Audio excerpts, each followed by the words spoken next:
let's talk about determination and being ADHD and the motivation. Let me tell you, the last few months have been a tough way. It's been tough to stay motivated and determined to fix these things and get moving.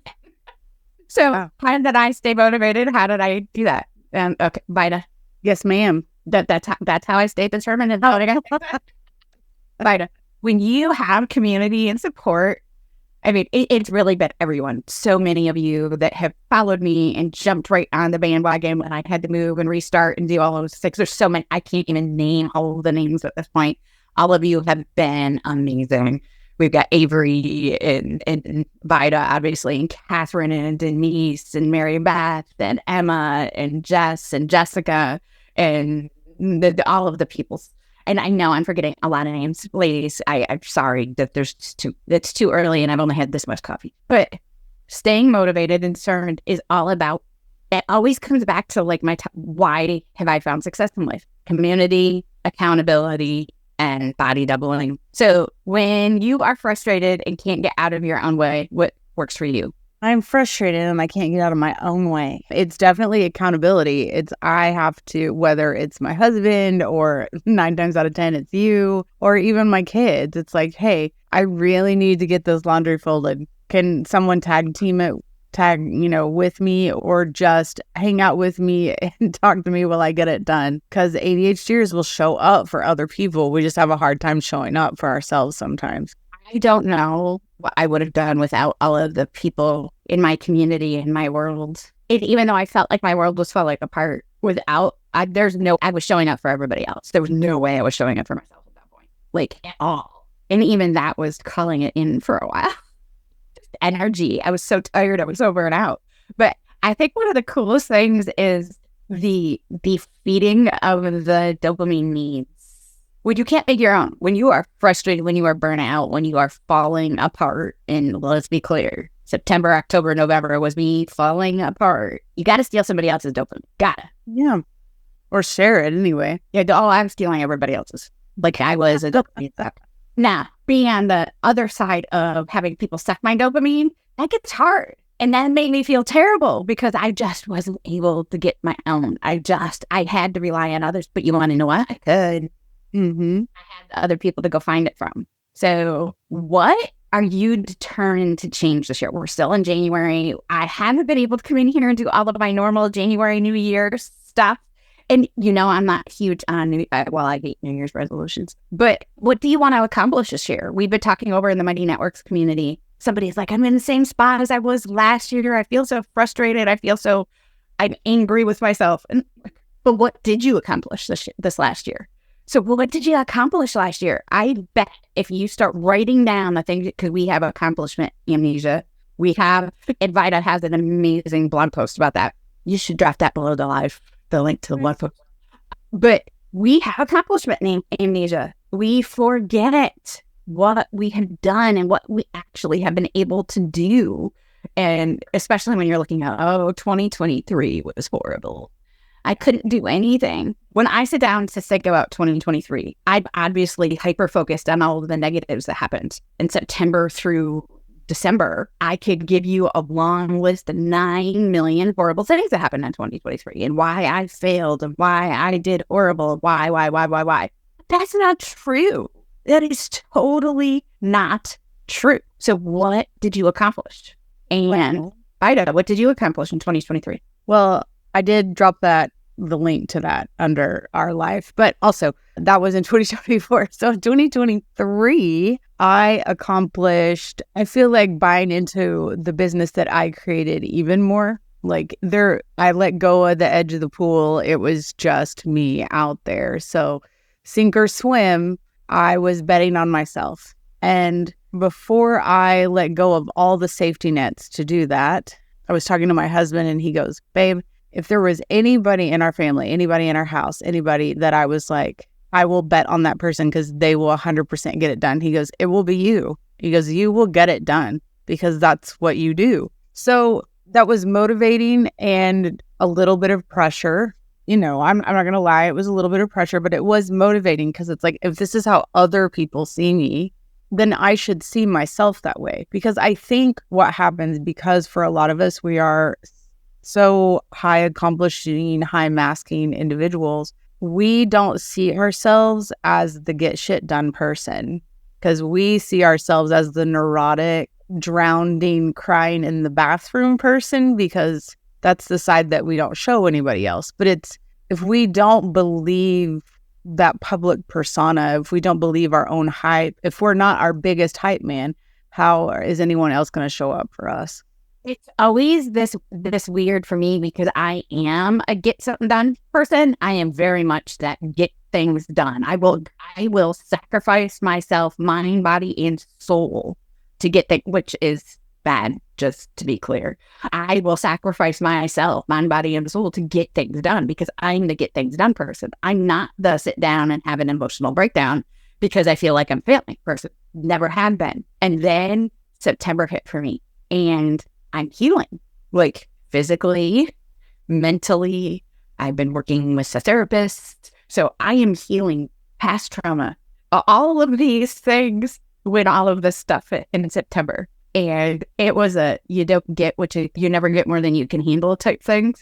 I fell apart. I was that emotional basket case, which is not my normal, which made me go, oh my God, how do I do this? I can't do this. There's no way I could do this. I'm going to fall apart. This is going to, because I wasn't able to bring out my normal escape. And that's exactly what that is. That always sacrifice yourself, mind, body, and soul to get things done is a form of masking. I wasn't able to bring that part of myself out, which then crippled me, which then made me mad, which then made me more frustrated, which then brought RSD at like for Vita.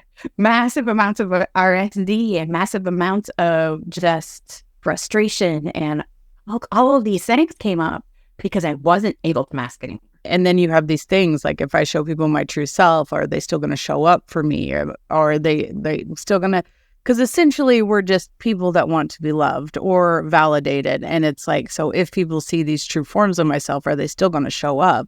And the answer is normally yes. And if they don't, then they weren't your people anyway. Yeah. And I found I had somebody that wasn't. It was such a weird process for me to stay determined, because I will tell you, without Catherine, without Vida, without Gina, without Avery, without Lauren, and all of you guys, I would not have been, because I can show up for somebody else when I can't show up for myself. And that's the first time that has been true for me. So it's been a huge learning curve in being unmasked over the last few months for me, because I'm crazy. We know I'm ADHD. I lean into that quirkiness a lot, but that's its own mask sometimes. Leaning into the Star Wars loving quirkiness, that's its own, can become its own mask when you don't know what to do with all of the trauma and the other things in the background. I think that society is more acceptable of our ADHD, like our quirks, like, oh, she has ADHD, blah, blah, blah. I don't think they're as accepting as our autistic tendencies, unless they're those fun, quirky ones, especially autistic burnout, you know. And that is something that's like, I think 2023 for me was, it was letting go of the side of the pool, but also battling burnout, right? Trying to find a good work-life balance, because we have a tendency to just work ourselves, sacrifice, you know, body, mind, and soul. And then all of a sudden we're sitting there and we're just a husk because we haven't been paying into the cup. And so 2023 was a lot of learning for me. It was like, there are things that I have to be real with myself. Like, maybe I've taken on too many tasks. And it's funny because not all of these tasks are tasks I have for work or a job or a paycheck. Some of them are just homework assignments I've given myself. It's like, okay, I don't need to read 4 books this month. Like, I can just not read any books this month and just focus on the crap I need to do. But it is the panic that sets in when you're not doing anything, because rest seems ridiculously self-indulgent. Well, and we've been called lazy and stupid and there's a million long. You're being too dramatic, whatever, that we've heard our whole lives.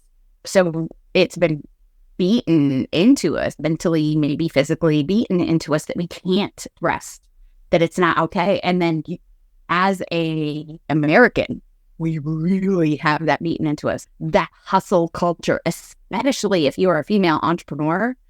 The female entrepreneur world is toxic as hell, like so freaking toxic that you can never take time off. You always have to be on. You always have to be that influencer type personality. You can't, oh, wait, what are you doing for your business? And even self-care becomes something about your business, not for you. And when you have to rest, oh my gosh. I mean, life coaches will give lip service to the resting and giving your body what it's need, but it's just lip service, because you should still be talking about that and going live about that and. Yeah, I mean, I grew my TikTok the first year, like 11,000 people, like in the first year. Like I was doing well, but I got to a point where I felt like I just didn't have anything else to say. I didn't have any value content to post, so I just didn't for like 6 months. And it was okay. Like I still interacted, I still did stuff on there, but I just didn't put out new content because I kind of ran the well dry. And so now I post, but I don't post as much as I did. Like that first year, yeah, I grew up, but I was posting like 3 times a day. I was like doing lives. I was doing all the things that they say to do to grow it. And it did work, but it was not sustainable and it burned me out. So now it's like on my own, I try to post once a day. That's my goal. Once a day, and try to make sure that it's valuable or relatable. And if I, for some reason, don't get it posted, then it's like, it'll be okay. The world still goes on. I'll post the next day. It's a deal about letting go of that shame. Like success does not have to look like this box. And that's exactly a big thing, is that success doesn't have to look like a box that somebody else told us existed. Success is, and even consistency, because you guys know I do talk about consistency, and especially if you're an entrepreneur, there has to, if you're a mom, a wife, a breathing and alive, there has to be consistency in life, or we won't thrive. But consistency looks different every single day. I have my good, better, best versions of consistency. What does my good day look like? It does not look like my best day. And how many best days do I have a month? Maybe 2. Maybe. You can't put yourself in a box. You can't put yourself at and hold yourself to a standard that's not sustainable. It has to be obtainable. It has to be actionable, and it has to be supportable when you're ADHD. So if your list of things to do every day isn't actually obtainable every single time, then it's a shit list. And if it looks like trying to think of TikTok influencer people, the social media gurus, the coach guru, whoever you follow, because I want to know how much I pay attention to that now. I don't. If you are trying to look like someone else, then that's not sustainable. That's somebody else's box that you don't belong in. I have to tell people that quite a bit. It's like, it is okay to look at things and possibly model it once or twice to get yourself off the ground. But if that's your like, well, this person's doing it and it's really successful, so I'm going to do it. It's like, man, just be you. The right people will show up. And it's persistency over consistency. Like we struggle with consistency, but persistence is a lot different. Persistence is that I show up every day and I try, and I can do that. Showing up every day is possible when it's your version of showing up every day. Right. And some days it looks like this, and some days it looks like this over here, and other days it looks like sitting on the couch and answering a message, and that's all you get to. Who cares? You're still showing up. Show up how you can. Right. So determination, being determined to be you. That should be like everybody's mantra. Be determined to be yourself and be you in the way that works today. Today's me is going to have a different energy than tomorrow's me. And tomorrow's me is going to have a different energy than today's me. And I might do things to make future me very, very happy. I might do things to give future me mega amounts of pain because I just wasn't in a space to be able to handle doing things to make future me's life easier. But understanding that is going to happen and that's okay is fine. And Lauren says, my best days are almost non-existent this month. It happens. It really happens. Last month the beginning part of this month for Vida has been hell. You all know that September, October for me was hell on earth. And then November got slightly better, and December got even better, whatever. And January has been amazing so far for me. But let me tell you, if I keep my focus on how bad things were September or October for me, I would still be stuck there. It's so easy to get stuck in that. It's the deal about crying over spilled milk, right? I know that it's such a silly old saying, but like, there's no crying over spilled milk. Like, okay, that's not true. We're going to cry over the thing that happened, but we're not going to wallow in it. Like, because life is essentially a runaway train. It's the deal like on Dope 66. Like, there are days when we don't meet all the markers, and the next day it's just a clean slate. We just start over. We shake our etch-a-sketch and we go on, because life is not stopping because we had a bad day. Uh-huh. So we're going to shake our etch-a-sketch and we're going to try to beat our high score the next day. You know, like it's just keep swimming. That's essentially what it is. It's a dory. It is. And knowing that it's okay to keep swimming. Maybe we need a life preserver some days. Maybe we're the one dragging other people's life preservers with us. Whatever it is that you need. And maybe you need the little motorboat today with a motor driving you somewhere because you just can't do it yourself. Where are you in your energy, in your abilities? Is it obtainable today? Is it actionable today? And can you get support to get the actions done? Those are like the three things that really support ADHD life, ADHD life, neurodiverse life. I don't care wherever you are in that process or on the spectrum, because we are a spectrum. We're a spectrum. We're at a different spot on the spectrum every single day. Even Danielle and I, who share quite a few comorbidities, like it's like there are days where we're sitting there talking, we're planning stuff, and I'll just lose all my words because my brain just decided to take that moment to restart. Loading. And there are days I just can't. And most of you will notice that I'm allowing myself to be in just can't. I just can't today. And that's something new for me. And that's been really hard for me to accept that there are days that I just can't. But you know what? It's okay to just can't today and rely on somebody else for the motivation, the body doubling, the accountability, whatever it is you need for the day. I want to tie up this video. I'm so happy I got to go live for a whole entire 25 minutes in the Facebook group. This hasn't happened.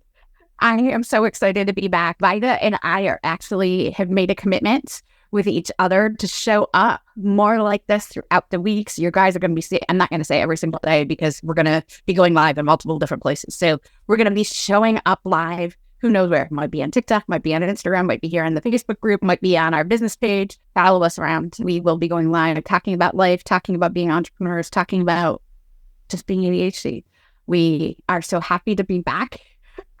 I am so excited to be able to do this again, guys. You have an amazing day. If you have questions, if you need anything, just ask the questions below. We are around, and now I can actually post in here and answer questions and stuff. So please ask questions if you have them. Have a good day, everybody.